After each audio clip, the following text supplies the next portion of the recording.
You've probably seen this face before. This is Ahmed Al-Sharaa, also known as Abu Muhammad al-Julani, the new ruler of Syria. He calls himself president, but no one elected him. His rise to power was warmly greeted by the Western political establishment. Their envoys rushed to Syria, eager to express their admiration for the new democratic leadership in the Middle East. The US even withdrew their search warrant against al-Sharaa. European diplomats paid him visits. He even shook hands with Germany's Minister of Defense. Well, almost. Since she's a woman, they didn't really shake hands. And her face was blurred from official photos, but don't worry, it's not a big deal. Raya Jalabi, a Middle East correspondent for the Financial Times, recently published an article painting a vivid portrait of Syria's new leader.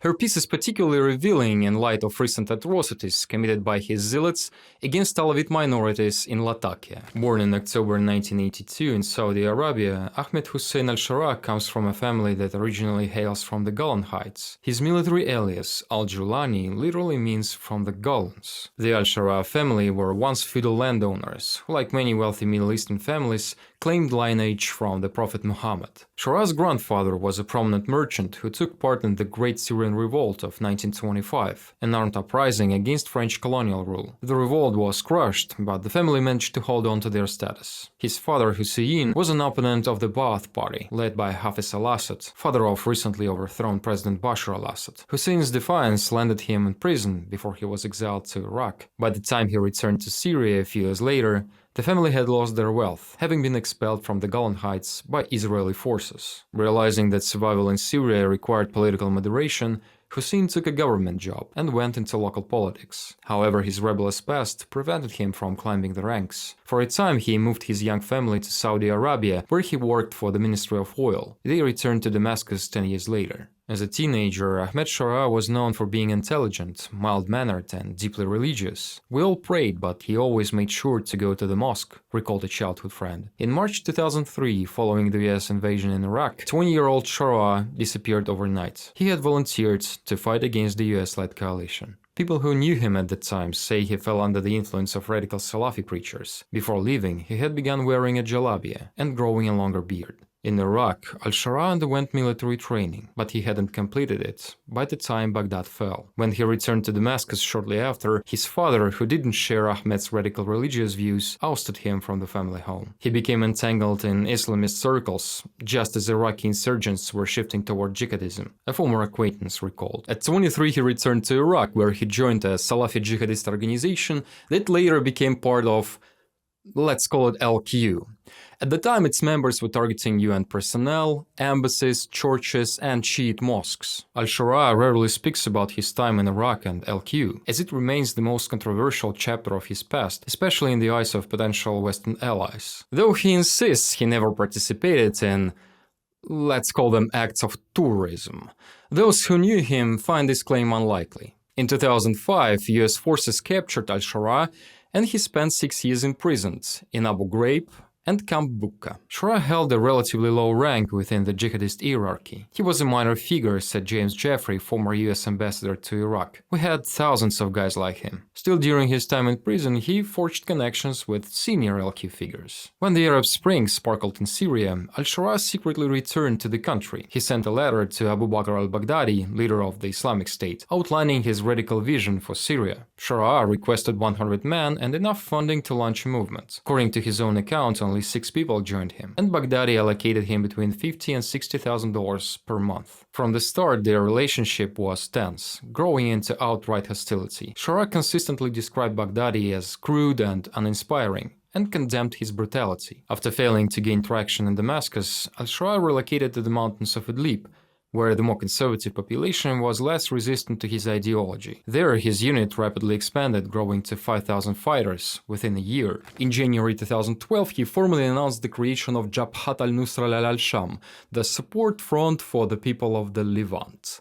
Seeking broader support, he initially distanced himself from LQ, aware that overt ties to the movement could alienate Syrians who had been historically afraid of Islamist movements. Jabhat al-Nusra quickly built a reputation as the most disciplined, effective, and skilled fighting force among Syrian rebel groups. It also carried out some of the boldest and most brutal attacks against Assad's forces. None of us were professional fighters, and we didn't always know what we were doing, recalled the former commander of the Free Syrian Army. So when we shared the front line with the Nusra guys, they would come in, take over the operation, execute it flawlessly, and then disappear again. We called them ghosts. But Nusra was far from reluctant to target civilians. In a short span of time, they carried out 600 bad things, including 30 B-word bad things. The group was soon designated a terrorist organization by the United States. To maintain his legitimacy and keep his fighters, many of whom were motivated by the goal of an Islamic caliphate, Sharaa reluctantly pledged allegiance to LQ. Years later, he admitted to jihadism expert Jérôme Dravon, "I had no other choice if I didn't want to lose my man." However, for many civilians in Idlib, Nusra's rise to power only brought more suffering. The group's fighters, especially foreign ones, persecuted Christian and Druze communities, seized their land, forced them to convert to Islam, or executed them. As a result, the UN, EU, and Western governments imposed sanctions on Nusra, and Washington placed a $10 million bounty on Sharaa's head. So, if you can name one difference between what recently happened to Alawites in Latakia and what was done to Druzes and Christians in Idlib, go ahead, take a candy from the shelf. Al-Sharaa has been involved in these kind of things all along. Despite his growing reputation as a thoughtful and charismatic leader, Sharaa was also known for being ruthless. "Spilling blood never troubled him," said one former ally. After the bounty was placed on his head, Sharaa disappeared. Nobody knew where he lived or where he slept, not even his closest allies. He was like a mythical figure, someone people spoke about in whispers, said the Free Syrian Army commander. "We didn't even know if he was Syrian." In 2017, after years in hiding, Sharaa re-emerged in a video, announcing his definitive split from LQ. He was dressed in military uniform, wore a white turban and a long beard. He declared the rebranding of Nusra into Hayat Tahrir al-Sham in an effort to distance the group from its past under LQ. By 2019, HTS had become the most powerful rebel group in northern Syria, establishing a de facto independent state in Idlib with a so-called civilian-led government. You know, a civilian-led government. As the war reached its stalemate, Al-Sharaa began involved in various political theatrics. He was frying falafel for his neighbors, walking through the market with his family. Just a regular guy. One of us, all of it, was meticulously staged for the cameras. He even trimmed his beard and switched to civilian clothes for public events. During this period specifically, he showed himself as a very duplicitous person. His speeches, professionally filmed, edited, and widely circulated, aimed to recast HTS as a political party, rather than a guerrilla movement. But his leadership was still seen as a totalitarian dictatorship, no different from Assad's regime. In 2019, when he gathered 40 journalists inside a mosque in Idlib, they didn't hesitate to confront him. "We felt like he was creating a dictatorship in Idlib, just like Assad's, and we wanted to know who was really in charge, the civilian government or Hayat Tahrir al-Sham," said the journalist present at the meeting. Sharaa failed to provide any meaningful answers that day. That meeting marked the beginning of Sharaa's next strategy, engaging with analysts, researchers, diplomats, and former Western officials, all while deepening ties with Turkey. Over time, a dialogue emerged, said a former Western official. "We often discussed human rights, international law, and the protection of minorities and women. We disagreed frequently, but if we talked about prisoners of war in one meeting, by the next they had read the Geneva Convention and showed a willingness to adjust their practices." This is the blueprint for how to wash the blood of your teeth and become a democratic leader welcomed by Western bureaucrats. Dear Count Dracula, use it at your discretion. Sharaa also reached out to communities that his fighters had harassed. In 2022, he met with senior Christian clergy. He asked us to be patient, assured us that we would regain our rights, and ordered his men to stop harassing Christians, said Bashar Asad, a Christian priest in the Syrian Catholic Church. He was very clear. "If God allows me to overthrow Assad, I have a vision for Syria that includes minority rights, the economy, and international relations, everything." Sharaa's wife, Latifa al-Drubi, was also used as a PR tool to project his progressive image and ostensibly reassure the West that women's rights wouldn't be restricted. She appeared before journalists wearing a hijab, trousers, and a knee-length jacket, instead of a full-face veil. But ever since he seized power in December 2024, his interest in international law, human rights, and minority protections has mysteriously evaporated. Raya Jalabi noted that on the evening he proclaimed himself president, he didn't even address the Syrian nation publicly. And since then, he uttered the word democracy exactly once. His government is made up of HTS members, longtime associates and family members. His brother Maher is now the Minister of Healthcare, and his brother Hazem serves as his senior advisor. For those familiar with Shara's rule in Idlib, none of this comes as a surprise. Since arriving in Damascus, he has basked in the attention of foreign officials, diplomats, civil society representatives, business leaders, and diaspora figures, many of whom describe him as extremely intelligent, cunning, well-read, a good listener, and most frequently, pragmatic. After the massacre in Latakia, Al-Sharaa gave the televised speech, blaming Assad loyalists and unnamed foreign powers for attempting to stir unrest. Because, of course, some mysterious foreign forces are trying to frame our democratic leader by killing his opponents in a way eerily similar to what he himself did in Idlib. Look, we all can agree that Bashar al-Assad was a piece of shit, but let's cold-bloodedly compare him to our human rights and international law champion, Ahmed Al-Sharaa. Dubious legitimacy, no real elections. Check. No legal political opposition. Check. Government stacked with family and friends.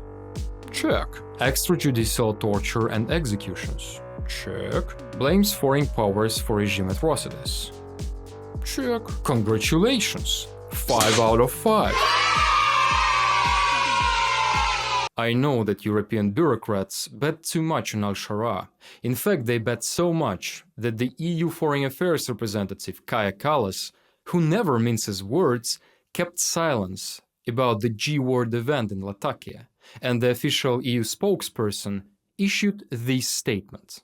The European Union strongly condemns the recent attacks, reportedly by pro-Assad elements, on interim government forces in the coastal areas of Syria and all violence against civilians. The EU also calls on all external actors to fully respect the sovereignty, unity, and territorial integrity of Syria. The EU condemns any attempts to undermine stability and the prospects for a lasting peaceful transition. Yeah, it's their own fault that they have been shot by Al-Shara's militia. Dear European bureaucrats, I know that it's difficult to outdo yourself in sheer pathetic incompetence, but please, next time, don't jump out of your boots when yet another dictator is overthrown by a tourist. Thanks.